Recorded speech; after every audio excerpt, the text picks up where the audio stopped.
والضحى واللیل اذا سجى صدق اللہ العظیم۔ اللہ کریم کی بارگاہ میں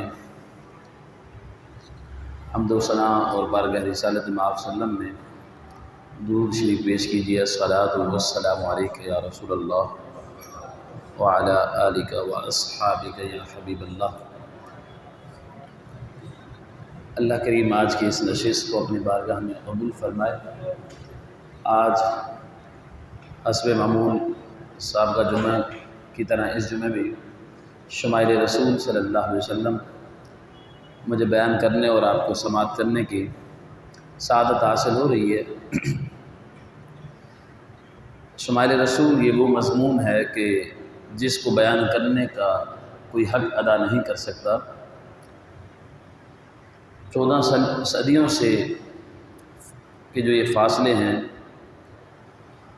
اور جن لوگوں نے آپ کے اور میرے محبوب علیہ السلام کو دیکھا وہ بھی حضور کا حلیہ بیان کرنے کی طاقت نہیں رکھتے۔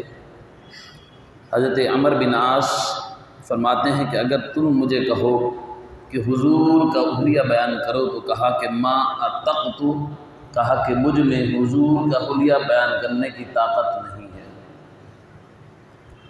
جن اصحاب نے حضور کا حلیہ بیان کیا ہے ان کی تعداد بھی گنی جا سکتی ہے۔ باقی صحابہ ایک دوسرے سے پوچھتے تھے کہ بتاؤ حضور کیسے تھے؟ وہ کہتے تھے تم نے نہیں دیکھا؟ کہتے دیکھ کر بھی نہیں دیکھا۔ حضرت حسان بن ثابت فرماتے ہیں کہ میں نے جو حضور کا حلیہ بیان کیا ہے اس کی ایک وجہ یہ ہے کہ دیکھنے کا ایک طریقہ مجھے آ گیا تھا۔ جو میں نے حضور کا حلیہ بیان کیا ہے فرماتے ہیں کہ اس کی وجہ یہ ہے کہ مجھے حضور کو دیکھنے کا، حضور کے جمال جہاں آرا کو دیکھنے کی ایک ٹرکس میرے ہاتھ میں تھی۔ میں اس کی وجہ سے حضور کو دیکھتا اور پھر حضور کا حلیہ بیان کرتا۔ فرماتے ہیں کہ فَلَمَّا نَظَرْتُ إِلَىٰ أَنْوَارِهِ فَوَضَعْتُ كَفِّي عَلَىٰ عَيْنِي خَوْفًا مِّن ذَهَابِ بَصَرِي۔ کہتے ہیں کہ جب میں حضور کو دیکھا کرتا تھا تو اپنی آنکھوں پر انگلیاں رکھ کے انگلیوں کی اوڑ سے حضور کو دیکھا کرتا تھا۔ علماء نے اس کی تشریح کرتے ہوئے فرمایا کہ حضرت حسان بن ثابت جب حضور کو دیکھتے تھے تو ان انگلیوں میں فاصلہ لاتے ہوئے پھر ان دوسرے ہاتھ کو رکھتے اور اس سے ایسے کر کے حضور علیہ السلام کے حسن کو اور جانا کے جمال جہاں آرا کو دیکھا کرتے تھے۔ کہتے کہ یہ خوف تھا کہ کہیں آنکھوں کی بینائی نہ چلی جائے، یعنی اتنا چمکتا دھمکتا حسین مکھڑا اللہ نے آپ کو عطا فرمایا تھا۔ حضرت حسان رضی اللہ تعالیٰ نے اس حضور کے حسن کو دیکھنے کا انداز کو بیان کیا۔ بر صغیر پاک و ہند میں معروف نام ہے حضرت شاہ ولی اللہ محدث دہلوی علیہ الرحمہ کا۔ کہتے ہیں کہ میرے والد گرامی حضرت شاہ عبد الرحیم محدث دہلوی نے حضور علیہ السلام کا دیدار کیا۔ خواب میں حضور علیہ السلام کا جب جلوہ نصیب ہوا اور خواب میں حضور سے پوچھا آقا کریم آپ کا حکم ہے کہ انا املہ و اخی یوسف اسبع، کہ انا املہ و اخی یوسف اسبح، کہ آپ کا فرمان ہے کہ میں نمکین حسن والا ہوں اور میرا بھائی یوسف جو تھا وہ میٹھے حسن والا تھا۔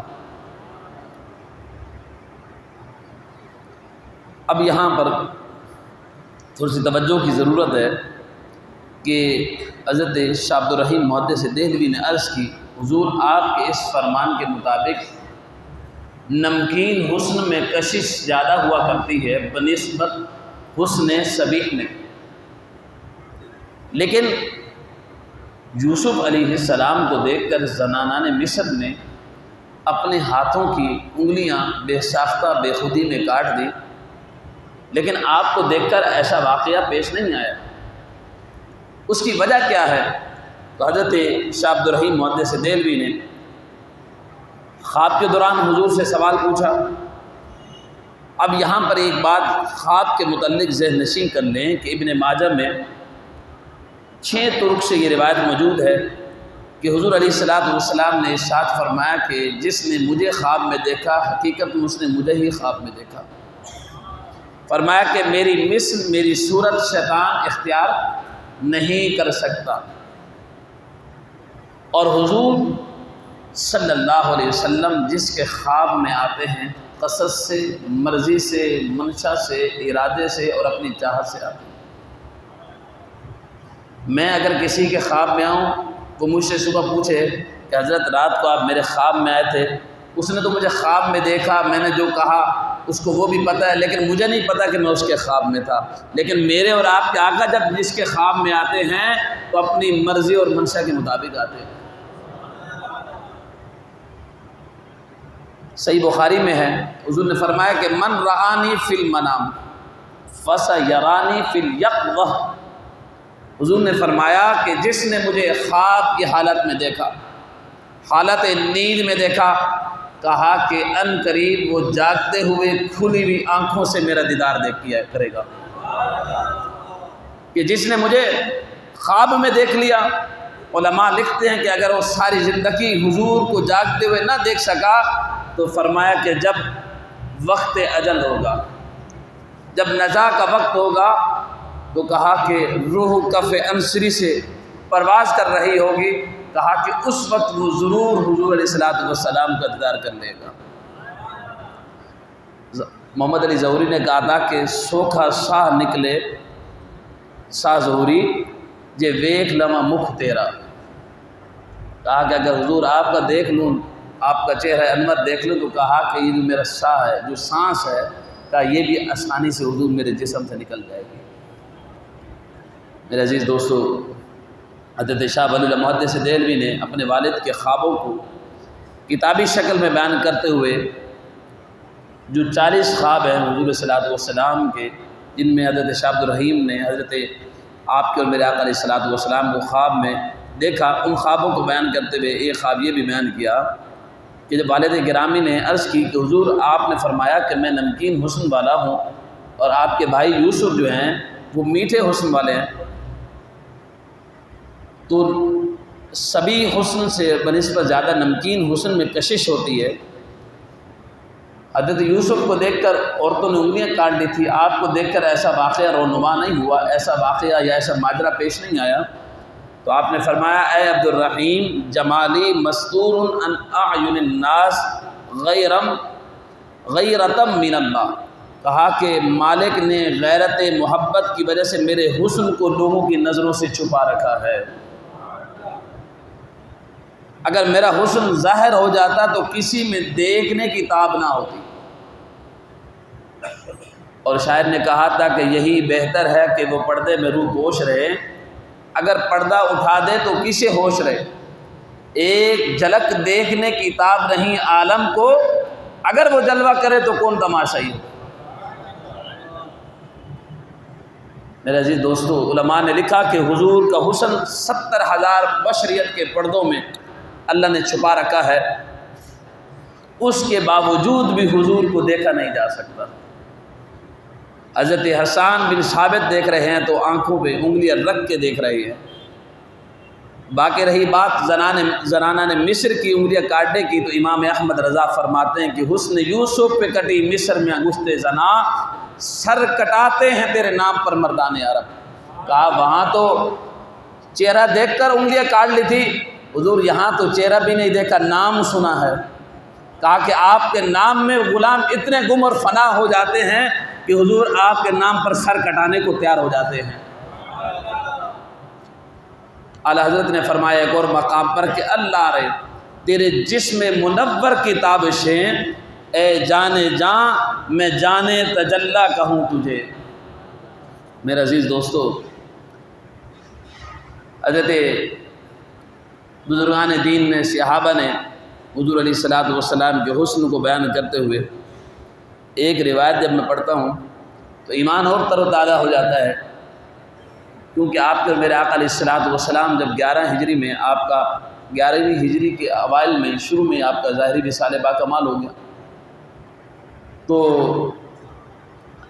ایک صحابی ہیں حضرت ابو طفیل، جو حضور علیہ الصلاۃ والسلام کے ظاہری وصال کے بعد بھی 100 سال زندہ رہے۔ کتنے سال؟ 100 سال زندہ رہے۔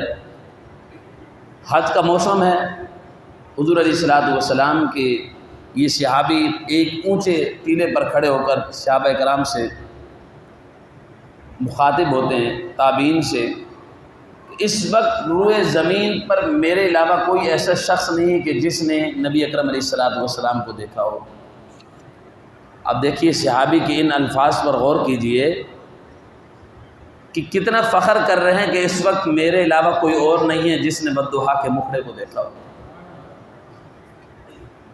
اور وہاں صحابہ اس تابعین جو ہیں حضرت ابو طفیل سے یہ سوال نہیں کرتے کہ آپ نے حضور کو حج کرتے ہوئے دیکھا ہے، حضور کو یہ دیکھا ہے، معاملہ کرتے ہوئے، تو آپ صرف اس مسائل پوچھتے، لیکن صحابہ بھی حضور علیہ الصلاۃ والسلام کے اس پیارے صحابی سے حضور کا حسن پوچھتے ہیں، بتاؤ حضور کیسے دکھتے تھے۔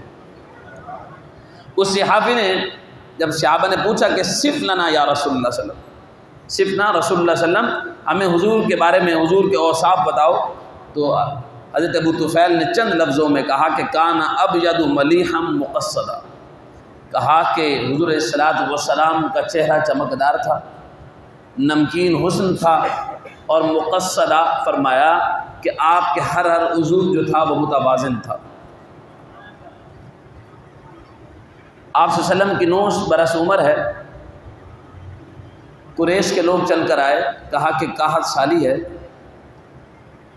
آپ آل اسماعیل میں سے ہیں، دعا کریں بارش ہو جائے۔ آپ کے چچا نے آپ صلی اللہ علیہ وسلم کو لیا، کعبۃ اللہ کے قریب لے گئے، آپ کی پشت انور کو کعبہ کی دیوار کے ساتھ لگایا اور دعا کرتے ہیں اللہ کی بارگاہ میں کہ یا اللہ میرے اس گورے رنگت والے بھتیجے کی برکت سے بارش کو نزول فرما دے۔ لکھنے والے لکھتے ہیں کہ ابھی لوگ دعا کر کے فارغ نہیں ہوئے تھے، ہاتھوں کو سمیٹا نہیں تھا، اللہ نے بارش کا نزول پہلے کر دیا۔ کہ اس کو امام بصیری نے اپنے انداز میں بیان کرتے فرمایا کہ وَبْيَضْ يَسْتَسْقَى الْغَمَامَ بِوَجْهِهِ سِمَالَ الْيَتَامَى عِصْمَةٌ لِلْأَرَامِلِ، کہ لکھتے ہیں کہ اعلیٰ حضرت نے اس کا یوں ترجمہ کیا کہ ذکر سب کے پھیکے جب تک مذکور نہ ہو، نمکین حسن والا ہمارا نبی۔ حضرت میمونہ بنت قردم ہے، کہتی ہیں کہ حج حجۃ الوداع کے موقع پر اللہ کے رسول صلی اللہ علیہ وسلم کی بارگاہ میں میرے والد گرامی نے ایک سوال کیا اور آپ کے قدمین مبارک کو تھاما، تو کہا کہ میں نے حضور کا چہرہ تو نہیں دیکھ سکی، لیکن حضور کے انگوٹھے کے ساتھ جو بڑی انگلی ہے اس پر میری نظر پڑی۔ کہا کہ اس روایت کو 1 سال کے بعد وہ بیان کرتی، اس منظر کو، کہا کہ سال گزر گیا ہے لیکن ابھی تک حضور کی اس انگلی کا حسن میری آنکھوں سے غائب نہیں ہوا۔ قدموں پہ جبی کو رہنے دو، قدموں پہ جبی کو رہنے دو، چہرے کا تصور مشکل ہے، جب چاند سے بڑھ کر ایڑی ہے رخسار کا عالم کیا ہوگا۔ ہر کوئی فدا ہے بن دیکھے دیدار کا عالم کیا ہوگا۔ اللہ اکبر۔ رسول اللہ صلی اللہ علیہ وسلم کے حسن کو، جمال جہاں آرا کو بیان کرتے ہوئے بڑے بڑے لوگوں نے قلم اٹھائے اور لکھا اور بیان کیا کہ لکھنے والے بھی لکھنے کے بعد کہتے ہیں کہ لا یمکن الثناء کما کان حقہ بعد از خدا بزرگ کوئی قصہ مختصر است، کہتے ہیں کہ جتنا بھی آپ کی تعریف و توصیف کر دی جائے، کہا کہ کما کان حق ہو، کہا کہ کوئی یہ نہیں کہہ سکتا کہ میں نے حق ادا کر دیا ہے، بس کہا کہ تو قصہ مختصر، کہا کہ بس قصہ مختصر کرنے والی بات ہے، ورنہ کہا کہ ان کے اوصاف حمیدہ کو بیان کرنا، کہا کہ یہ کوئی آسان، اور کہا کہ کوئی بیان کرنے کا حق ادا نہیں کر سکتا۔ اب میں حضرت ام معبد کے واقعے کی طرف آتا ہوں کہ حضرت ام معبد ہیں آپ کے اور میرے پیارے آقا علیہ الصلاۃ والسلام شب ہجرت مکہ کو دعائیں دیتے ہوئے رخصت ہوتے ہیں مکہ سے، اور آپ کے ساتھ حضرت سیدنا صدیق اکبر رضی اللہ تعالی عنہ ہیں، اور حضرت صدیق اکبر کے غلام حضرت عامر بن فہرہ ہیں۔ حضور صلی اللہ علیہ وسلم مکہ سے روانہ ہوتے ہیں، چلتے چلتے ایک چھوٹے سے خیمے پر چھوٹی سی جھوپڑی چھوٹی سی کٹیا پر نظر پڑتی ہے، آپ کے اور میرے پیارے آقا علیہ الصلوۃ والسلام صدیق اکبر رضی اللہ تعالیٰ عنہ سے فرماتے ہیں کہ اے صدیق، ان خیمے والوں سے پوچھو کہ کوئی کھانے پینے کے لیے کوئی چیز موجود ہے تو قیمتاً ہمیں دے دیں، قیمت لے لیں۔ صدیق اکبر رضی اللہ تعالیٰ عنہ جاتے ہیں تو حضرت ام معبد رضی اللہ تعالیٰ عنہا حضرت صدیق اکبر کی بارگاہ میں عرض کرتی ہیں کہ ہم عرب کے رہنے والے لوگ ہیں، مہمان کی ضیافت کرتے ہیں، اس کا اکرام کرتے ہیں، مہمان آ جائے تو ہمیں خوشی و مسرت محسوس ہوتی ہے، لیکن حالات ناساز ہیں، قحط سالی ہے، کچھ کھانے کے لیے ضیافت کے لیے موجود نہیں ہے، ہوتی تو ہم آپ کی بارگاہ میں پیش کر دیتے۔ حضرت ابو بکر صدیق رضی اللہ تعالیٰ عنہ بارگاہ سرور کون و بقا علیہ الصلوۃ والسلام کی بارگاہ میں حاضر ہوتے ہیں، لیکن حضور کی نگاہ نبوت جب اس خیمے پہ پڑتی ہے تو دیکھتے ہیں کہ ایک بکری ہے۔ حضور علیہ الصلوۃ والسلام حضرت ام معبد سے کہتے ہیں کہ ام معبد، اگر تم اجازت دو تو ہم اس بکری کا دودھ دھو لیں، اگر اجازت دو تو ہم اس بکری کا دودھ دھو لیں۔ حضرت ام معبد عرض کرتی ہیں کہ اگر یہ بکری چرنے کے قابل ہوتی تو اسے ریوڑ کے ساتھ بھیج دیتے، یہ بکری لاغر ہے، سست ہے، کمزور ہے، ضعیف ہے، بیمار ہے، اس کی کھیری میں دودھ بھی نہیں ہے، یہ چلنے کے قابل بھی نہیں ہے۔ اللہ اکبر۔ آپ کے اور میرے پیارے آقا علیہ الصلوۃ والسلام ارشاد فرماتے ہیں اگر تم اجازت دو تو ہم اس کا دودھ دھو لیں۔ حضرت ام معبد نے کہا کہ اگر مجھے کوئی اعتراض نہیں ہے، اگر آپ اس کا دودھ دھونا چاہتے ہیں۔ صدیق اکبر رضی اللہ تعالیٰ نے اس بکری کو لیا، حضور نبی پاک علیہ الصلوۃ والسلام کے پاس لے کر آئے، اور آپ کے اور میرے پیارے آقا علیہ الصلوۃ والسلام نے اپنا دست قدرت، دست رحمت، دست شفقت اس بکری کی پشت پر پھیرا۔ جو بکری چلنے کے قابل نہیں تھی، اب اس کی ٹانگوں میں طاقت آ گئی، دیکھتے ہی دیکھتے اس کی کھیری میں دودھ اتر آیا۔ آپ کے اور میرے پیارے آقا علیہ الصلوۃ والسلام نے اپنے ید اللہ والے ہاتھوں کو جب اس بکری کے تھنوں کے ساتھ مس کیا اور اس کا دودھ دھونا شروع کیا، ام معبد سے آپ نے فرمایا کہ ام معبد برتن لے کر آؤ۔ حضرت ام معبد نے اس انداز سے، اس خیال سے کہ بکری کتنا دودھ دیتی ہے، چھوٹا سا برتن پیش کر دیا۔ آپ نے جب دودھ دھوا تو وہ برتن بھر گیا۔ آپ نے فرمایا اور برتن لے کر آؤ، دوسرا برتن دیا تو وہ بھی دودھ سے بھر گیا۔ آپ نے فرمایا کہ تیسرا برتن دو، وہ بھی دودھ سے بھر گیا۔ آپ نے فرمایا چوتھا برتن دو، وہ بھی دودھ سے بھر گیا، یہاں تک کہ ام معبد کے گھر کے سارے برتن دودھ سے بھر گئے۔ یہاں میرا عشق اور میرا وجدان یہ کہتا ہے، لگے تو امام الانبیاء علیہ الصلوۃ والسلام کے اس بکری کے تھنوں کے ساتھ ہاتھ تھے، لیکن اللہ نے اس تھنوں کا تعلق حوض کوثر کے ساتھ جوڑ دیا تھا۔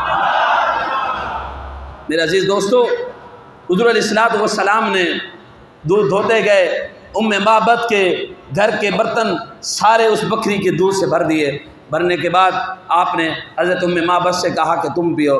انہوں نے پیا، آپ کے بچے نے پیا، پھر آپ کے ساتھ صدیق اکبر نے پیا، عامر بن فہیرہ نے پیا، آخر میں امام الانبیاء علیہ الصلوۃ والسلام نے اس دودھ کو نوش فرمایا، دعا دی، رخصت ہو کر چلے گئے۔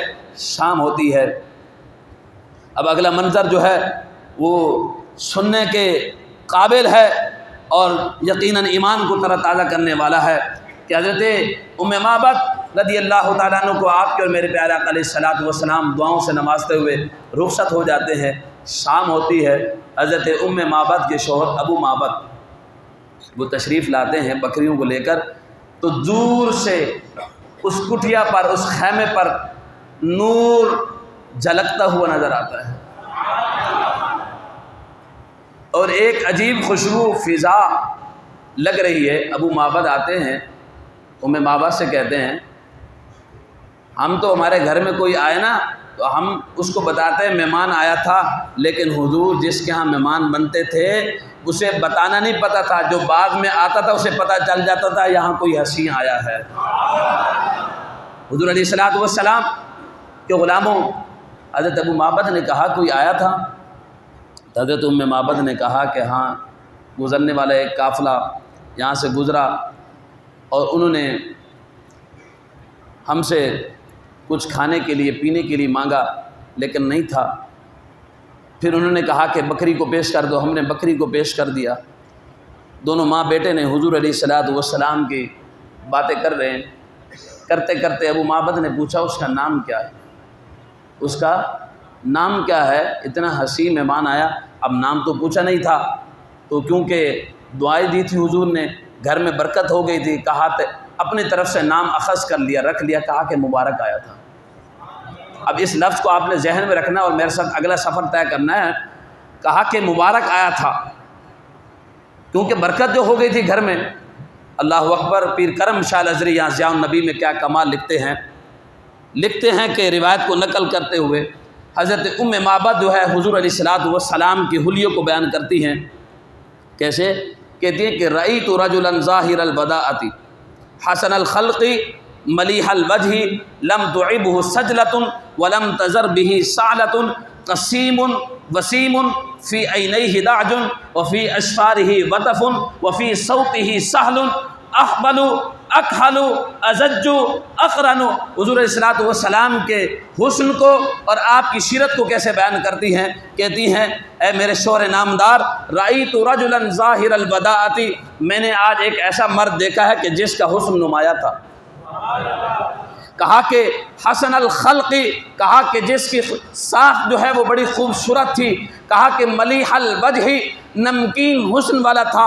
کہا کہ لم تعبہ سجلۃ، کہا کہ اس کی رنگت کی جو زیادہ سفیدی تھی، کہا کہ اس کو معیوب نہیں بنا رہی تھی۔ ولم تزر بہ سعلۃ، کہا کہ اس کا سر کا اور گردن کا پتلا ہونا، کہا کہ اس میں نقص پیدا نہیں کر رہا تھا۔ کہا کہ وہ قسیم تھا، وسیم تھا۔ قسیم کس کو کہتے ہیں؟ کہا کہ جس کا ہر عضو اپنی خصوصیت میں اپنی امتیاز کا مالک ہو۔ اب یہاں ایک میں اپنے انداز میں اس کو پیش کرتا ہوں کہ قسیم اس کو کہتے ہیں، ایسا ہوتا ہے نا کہ کسی کی آنکھیں تو خوبصورت ہو لیکن اس کا ناک خوبصورت نہیں لگتا، کسی کے کان خوبصورت ہو لیکن آنکھیں خوبصورت نہیں لگتی۔ حضرت ام معبد نے حضور کے حسن کو بیان کرتے ہوئے، حضور کے حلیے کو بیان کرتے ہوئے فرمایا، کہا کہ وہ قسیم تھے۔ قسیم کس کو کہتے ہیں؟ کہا کہ اس کی آنکھیں ایسے حسین تھی کہ اس کی آنکھوں جیسی کسی کی آنکھ حسین نہ تھی۔ کہا کہ اس کا ناک اتنا حسین تھا کہ اس کے ناک جیسا کوئی ناک حسین میں نے نہیں دیکھا۔ کہا اس کی زلف عنبری اتنی حسین تھی کہ اس کی زلف عنبری جیسی میں نے کسی کی زلفیں نہیں دیکھی۔ کہا کہ اس کا ہر عضو جو ہے اپنی امتیازیت کا مالک تھا۔ کہا کہ جب اس کے ناک کو دیکھتی تو اس کے ناک کو دیکھتی رہ جاتی۔ کہا کہ جب اس کی آنکھوں کو دیکھتی تو کہا کہ اس کے آنکھوں کے حسن میں گم ہو جاتی۔ کہا جب وہ زلفوں کو سنوارتا تو کہا کہ جب زلفوں کو دیکھتی تو زلفوں کو پیج غم میں گم ہو جاتی۔ کہا کہ جب اے میرے شوہر نامدار میں کیا بتاؤں وہ کیسا حسین تھا۔ کہا کہ وہ وسیم تھا۔ وسیم کس کو کہتے ہیں؟ کہا کہ اس کی شرح میں علماء نے لکھا وسیم اس کو کہتے ہیں کہ جس کو بندہ ایک بار دیکھے بار بار دیکھنے کا دل کرے۔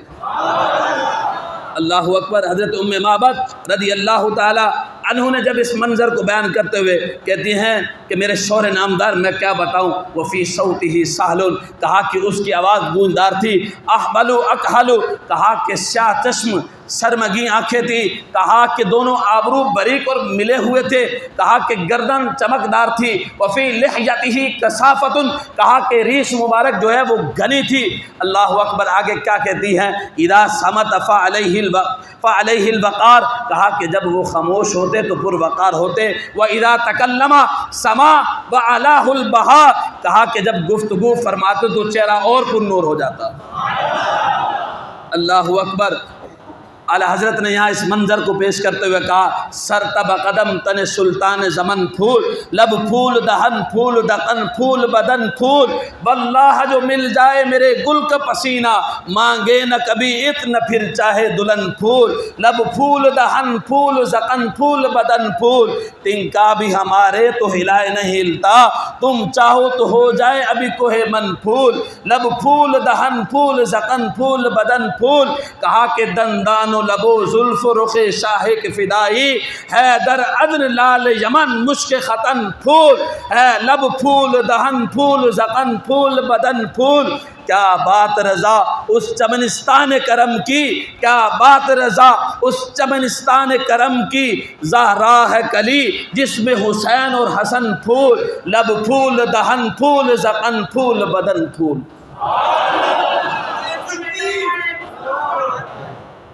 میرے عزیز دوستو، کہا کہ وسیم جو ایک دفعہ دیکھے، کہا کہ پھر اسے کسی اور کو دیکھنے کی حاجت نہیں رہتی، بس وہ کہتا ہے کہ پھر یہ بددعا کا مکھڑا ہو اور میری آنکھیں اور اس کو دیکھتی رہے۔ اللہ اکبر بیان کرتے ہوئے آخر میں جب کیا اس روایت کے آخر میں حضرت ام معبد کہتی ہیں، اے میرے شوہر نامدار میں تجھے کیا بتاؤں؟ کہا کہ ابہ الناس واجملہم من بعید واحلاہم واحسنہم من قریب، کہا کہ میرے شوہر نامدار میں تجھے کیا بتاؤں، جب دور سے دیکھتی تو بھی جمیل نظر آتے، جب دور سے دیکھتی تو بھی حسین نظر آتے، اور جب قریب آتے تو اور بھی جمیل نظر آتے۔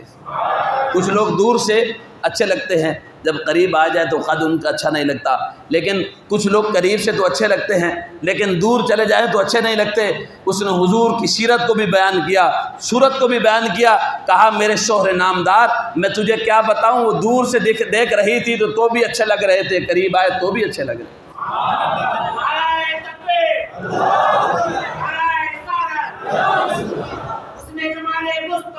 زندہ میرے عزیز دوستو، حضرت ام معبد رضی اللہ تعالی عنہا نے اس منظر کو پیش کرتے ہوئے حضور علیہ الصلوۃ والسلام کے صحابہ کے انداز کو تھی، وہ بادی نشین دیہات کے رہنے والی تھی، لیکن اس نے حضور علیہ الصلوۃ والسلام کی حسن کو اس انداز سے بیان کیا کہ سیرت نگار جو ہیں انہوں نے اس روایت کو اپنی کتب کا حصہ بنایا، اور یہ انداز تھا قریب سے دیکھنے والوں کا، بعد قریب۔ ایک تو وہ ہیں کہ جنہوں نے دور سے دیکھا کہ 1400 سال کے بعد حضور کے جمال جہاں آرا کو دیکھا، اور ایک وہ ہیں کہ جنہوں نے قریب سے دیکھا۔ تو جنہوں نے قریب سے دیکھا تو وہ کیا کہتے ہیں، فَإِذَا وَإِنْدِي أَحْسَنُ مِنَ الْقَمَرِ، حضور یہ چاند کیا آپ کا چہرہ تو اس سے بھی زیادہ چمکدار ہے۔ اور جنہوں نے قریب سے دور سے دیکھا وہ کیا کہتے ہیں، اس صورت نو میں جان آکھا کہ جان جہان آکھا، سچ آکھا تے رب دی میں شان آکھا، جس شان تو سب شانہ پڑی۔ یہ تو دور والے تھے نا، اور جب قریب سے دیکھا تو انہوں نے کیا کہا، لم ار قبلہ ولا بعدہ مثلہ، کہا کہ آپ جیسا حسین نہ پہلے دیکھا ہے نہ بعد میں دیکھا۔ یہ تو قریب والے ہیں نا، جنہوں نے دور سے دیکھا تو انہوں نے کیا کہا، 1400 سال کے بعد مکھ چند بدر شاشانی ہے۔ آپ ساتھ نہیں دے رہے نا، مکھ چند بدر شاشانی ہے، متھے چمک دی لاٹ نورانی ہے، کالی زلف تے اک مستانی ہے، مخمور اکی ہن کے مدبریاں۔ یہ تو دور سے 1400 سال کے بعد دیکھنے والوں نے کہا، جنہوں نے قریب سے دیکھا وہ کیا کہتے ہیں، کہتے ہیں ما رأیت احسن من رسول اللہ صلی اللہ علیہ وسلم، کہ آپ جیسا حسین میری آنکھ نے دیکھا ہی نہیں۔ تو حضرت حسان نے کہا دیکھتے کیسے، وَأَحْسَنُ مِنْكَ لَمْ تَرَ قَطُّ عَيْنِي وَأَجْمَلُ مِنْكَ لَمْ تَلِدِ النِّسَاءُ خُلِقْتَ مُبَرَّأً مِنْ كُلِّ عَيْبٍ كَأَنَّكَ قَدْ خُلِقْتَ كَمَا تَشَاءُ، کہا کہ وَأَحْسَنُ مِنْكَ لَمْ تَرَ قَطُّ عَيْنِي، کہا محبوب آپ جیسا حسین و جمیل میری آنکھ نے نہیں دیکھا۔ محبوب دیکھتا بھی کیسے، کیونکہ کسی ماں نے ایسا لال جنا ہی نہیں ہے۔ خُلِقْتَ مُبَرَّأً مِنْ كُلِّ عَيْبٍ، کہا کہ اللہ نے آپ کو ہر عیب سے پاک منزہ و مطہرہ پیدا کیا ہے۔ كَأَنَّكَ قَدْ خُلِقْتَ كَمَا تَشَاءُ، محبوب جب اللہ آپ کو بنا رہا تھا، حضرت حسان اپنا عقیدہ بیان کر رہے ہیں، محبوب جب اللہ آپ کو تخلیق فرما رہا تھا، کہا کہ کأنک قد خلقت کما تشاء، محبوب جیسے آپ چاہ رہے تھے رب ویسے آپ کو بناتا جا رہا تھا۔ یہ تو قریب سے دیکھنے والوں نے کہا نا، جنہوں نے دور سے دیکھا امام اہل سنت نے کہا کہ لم یأتی نذیرک فی نظر مثلیت نشد پیدا جانا، کہا کہ لم یاتی نذیرک فی نظر مثلیت نشد پیدا جانا، جگ راج کو تاج ترے سر سوہے تجھ کو شہ دوسرا جانا، انا فی عطشی و سخا کا تم، اے گھیسو پاک اے ابر کرم، برسن ہارے رم جم برسن ہارے رم جم دو بوند ادھر بھی گرا جانا۔ اللہ اکبر، کس طرح محبتوں کو، حسن مصطفیٰ کو، جمال مصطفیٰ کو صحابہ نے بیان کیا، اور یہ نصاب ہی ایسا ہے۔ ایک شاعر، اس شعر پر میں اپنی گفتگو کو ختم کر رہا ہوں، کہ کہتا ہے کہ رخ مصطفیٰ وہ کتاب ہے۔ آپ سبحان اللہ نہیں کہیں گے میں آگے نہیں چلوں گا۔ ہاں، رخ مصطفیٰ وہ کتاب ہے جو محبتوں کا نصاب ہے، وہ میرے پیش نظر رہے یہی رات دن میں پڑھا کروں۔ دوبارہ لطف لیں، رخ مصطفیٰ وہ کتاب ہے جو محبتوں کا نصاب ہے، وہ میرے پیش نظر رہے یہی رات دن میں پڑھا کروں۔ تیرا جلوہ پیش نظر رہے تجھے دیکھ کر میں جیا کروں۔ آج 2 منٹ اور لے لیں تو مہربانی۔ تیرا جلوہ پیش نظر ہے تجھے دیکھ کر میں جیا کروں، جہاں کوئی تیرے سوا نہ ہو اسی فضا میں رہا کروں۔ رخ مصطفیٰ وہ کتاب ہے جو محبتوں کا نصاب ہے، وہ میرے پیش نظر رہے یہی رات دن میں پڑھا کروں۔ تیرا جلوہ پیش نظر رہے تجھے دیکھ کر میں جیا کروں، جہاں کوئی تیرے سوا کوئی اور نہ ہو اسی فضا میں رہا کروں۔ ابھی بھی میں کہتا ہوں کہ جس انداز سے اور جس محبتوں کے ساتھ اس منظر کو پیش کرنا چاہیے وہ نہیں ہو سکا۔ ابھی تو 1-2 واقعات میرے ذہن میں ہیں، بزرگ نے بھی کہا وقت لے لیں لیکن وقت نہیں لے سکتے، بس یہ قصہ لطیف ابھی ناتمام ہے، یہ قصہ لطیف ابھی ناتمام ہے، جو کچھ بیان ہوا وہ آغاز باب تھا۔ بس اسی پر میں اپنی گفتگو کو ختم کر رہا ہوں۔ دعا ہے خلاق لم یزل سے کہ رب ذوالجلال ہم سب کو حضور کے جمال جہاں آرا کا دیدار نصیب فرمائے، اور پھر اس صورت نو جب دیکھ لینا، اللہ اکبر، سبحان اللہ، ما اجملکا ما احسنکا ما اکملکا، کتے مہر علی کتے تیری ثنا، ہاں کتے مہر علی کتے تیری ثنا، ہائے ہائے۔ یہ 1400 سال کے بعد دیکھ کر کیا کہہ رہے ہیں؟ اور ڈٹھے ورق قرآن دے پھرول سارے نہیں ڈٹھا تیری شان جیا، تیری شان دا جڑا کرے مقابلہ انہوں عاشقاں اصلی چور ڈٹھا، اللہ والیاں گل مقا دیتی تسا ہو ڈٹھا اسا ہو ڈٹھا۔ کہا نا کہ جنہ ویکھیا نہیں وہ کرن گلاں، جنہ ویکھیا اوتے بول دے نہیں۔ جب قریب سے دیکھا تو انہوں نے کہا ایسا نہیں دیکھا، اور جنہوں نے 1400 سال کے بعد مجددوں نے دیکھا نا، اعلیٰ حضرت نے دیکھا یا پیر مہر علی شاہ نے دیکھا، تو انہوں نے کہا کہ جنہ ویکھیا کرن، جنہ ویکھیا نہیں وہ کرن گلا، جنہ ویکھیا اوتے بول دے نہیں، جڑے محرم راز حقیقت دے اور راز حقیقت کھول دے نہیں۔ وما توفیقی الا باللہ العلی العظیم۔